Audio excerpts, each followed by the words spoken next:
মালয়েশিয়ার শ্রমবাজার নিয়ে দীর্ঘ প্রতীক্ষার পর আজ ৯ এপ্রিল ২০২৬ অত্যন্ত ইতিবাচক এবং বড় একটি আপডেট এসেছে। মালয়েশিয়া ও বাংলাদেশ সরকারের উচ্চ পর্যায়ের বৈঠকের পর নতুন করে কর্মী নিয়োগের বাধা দূর হওয়ার চূড়ান্ত ঘোষণা এসেছে। সর্বশেষ পরিস্থিতির বিস্তারিত আপডেট নিচে দেওয়া হলো। মালয়েশিয়া শ্রমবাজার পুনরায় চালুর ব্রেকিং নিউজ ৯ এপ্রিল ২০২৬। আজ কুয়ালালামপুরে মালয়েশিয়ার প্রধানমন্ত্রী দাতুক সেরি আনোয়ার ইব্রাহিমের সঙ্গে বাংলাদেশের প্রবাসী কল্যাণ ও বৈদেশিক কর্মসংস্থান মন্ত্রীর এক বিশেষ বৈঠক অনুষ্ঠিত হয়েছে।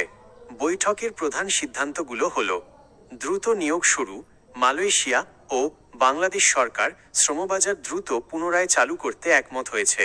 মালয়েশিয়ার বিভিন্ন সেক্টরের চাহিদা অনুযায়ী দ্রুততম সময়ে কর্মী নিয়োগের প্রক্রিয়া শুরু হবে। Zero cost recruitment, zero cost hiring. এই বৈঠকের সবচেয়ে বড় খবর হল কর্মীর নিয়োগ খরচ যেন শূন্য হয় তা নিশ্চিত করতে দুই দেশ কাজ করবে। নিয়োগকর্তারাই যাতায়াত ও নিয়োগের যাবতীয় খরচ বহন করবেন। এমপ্লয়ার পেজ প্রিন্সিপাল, এআই ভিত্তিক নতুন সিস্টেম নিয়োগ প্রক্রিয়ায় স্বচ্ছতা আনতে এবং দালালের দৌরাত্ম্য কমাতে একটি এআই আর্টিফিশিয়াল ইন্টেলিজেন্স চালিত ডিজিটাল সিস্টেম চালু করার ঘোষণা দিয়েছে মালয়েশিয়া। এটি সব দেশের জন্য কার্যকর হবে। ২. এমপ্লয়মেন্ট পাস ইপি এবং বেতন সংক্রান্ত নতুন নিয়ম। পেশাদার বা দক্ষ কর্মীদের জন্য মালয়েশিয়া সরকার নতুন বেতন কাঠামো ঘোষণা করেছে, যা ১ জুন ২০২৬ থেকে কার্যকর হবে। ক্যাটাগরি -১ ন্যূনতম বেতন ১০,০০০ থেকে বাড়িয়ে ২০,০০০ রিঙ্গিত করা হয়েছে। ক্যাটাগরি -২ ন্যূনতম বেতন ৫,০০০ থেকে বাড়িয়ে ১০,০০০ রিঙ্গিত করা হয়েছে। ক্যাটাগরি -৩ ন্যূনতম বেতন ৩,০০০ থেকে বাড়িয়ে ৫,০০০ রিঙ্গিত করা হয়েছে। এই নিয়মগুলো মূলত হাই স্কিল্ড বা টেকনিক্যাল প্রফেশনালদের জন্য প্রযোজ্য। ৩. প্রবাসীদের জন্য গুরুত্বপূর্ণ নির্দেশনা। মালয়েশিয়া গমনেচ্ছুদের জন্য আজকের বিশেষ পরামর্শ: দালাল থেকে সাবধান। বাজার খোলার খবরে অনেক ভুয়া এজেন্সি বা দালাল সক্রিয় হতে পারে।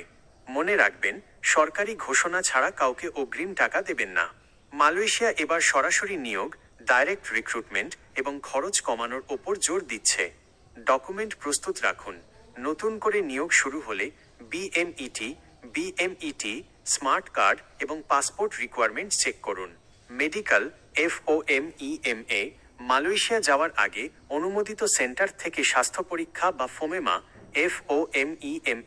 সনদ সংগ্রহ করতে হবে। ৪. হাইকমিশন ও কনসুলার আপডেট।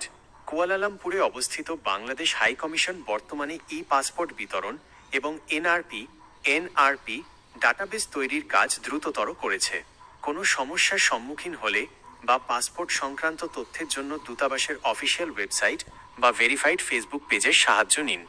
সারকথা: দীর্ঘ বিরতির পর মালয়েশিয়ার শ্রমবাজার এখন উন্মুক্ত হওয়ার চূড়ান্ত পর্যায়ে। আজকের এই দ্বিপাক্ষিক বৈঠকটি বাংলাদেশি সাধারণ কর্মীদের জন্য মালয়েশিয়ার দরজা নতুন করে খুলে দিচ্ছে।